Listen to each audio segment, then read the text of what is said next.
Sur le marché des vélos à assistance électrique, comme pour les vélos traditionnels, il y en a désormais pour tous les goûts, tous les usages, vélos de ville, vélos tout-terrain, et aussi des vélos plus originaux comme ce Beaufort Basso 468, un modèle pliable. Alors, côté design, on vous le dit tout de suite, on aime ou on n'aime pas, mais le côté pliable, eh bien justement, c'est ce qui impose ce cadre ici un petit peu particulier. On passe sur la couleur beige, on précise tout de suite qu'il est aussi proposé en noir et dans une version un petit peu plus turquoise.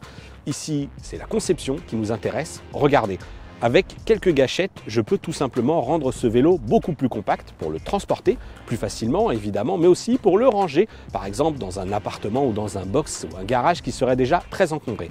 Comment ça fonctionne? Eh bien, on commence d'abord par actionner la première gâchette qui est située au niveau du guidon. Voilà, et regardez donc, j'abats tout simplement le guidon vers la roue avant. La deuxième gâchette, elle est située cette fois-ci sur la partie basse du cadre. Il faut d'abord retirer cette petite bague noire qui fait office de sécurité, ouvrir ici le mécanisme et regardez, eh bien je peux juste hop, replier cette fois-ci le vélo sur lui-même.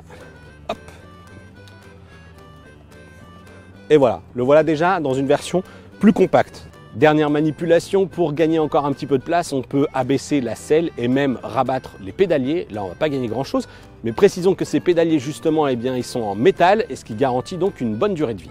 Évidemment, une fois replié, il est moins encombrant, mais pas moins lourd. Pour autant, 22,5 kg, ce Basso 468. Il faudra donc quand même avoir des bons bras pour le porter dans sa cage d'ascenseur, par exemple, mais aussi, puisque c'est possible, le transporter dans un grand coffre de voiture. Retour en position initiale, version dépliée de ce Basso 468. D'abord, sur le côté confort d'utilisation, eh bien, la bonne surprise, c'est que malgré le fait qu'il soit pliant et donc avec de nombreuses parties mobiles, on n'a pas senti de craquement sur la route. Ça, c'est un premier bon point.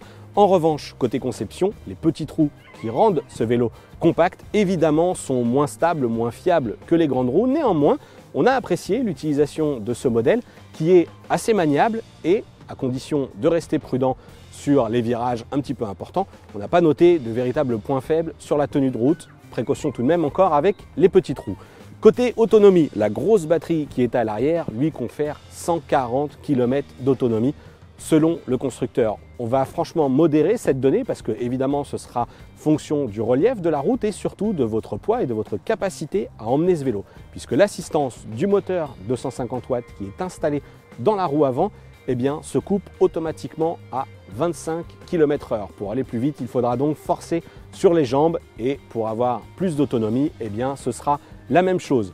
De notre côté, on a utilisé les différents modes d'assistance. Bonne nouvelle, il y en a 9 et aussi 7 vitesses qui vont vous permettre donc d'alterner entre une assistance importante et un effort à fournir cette fois-ci plus ou moins important. De notre côté, on a parcouru un petit peu plus de 40 km et on avait encore plus de la moitié de l'autonomie restant dans la batterie. Pour éviter d'être en panne de batterie, donc justement, eh bien, le constructeur a en plus intégré ici sur son vélo une petite console centrale qui est très pratique parce qu'elle livre beaucoup d'informations.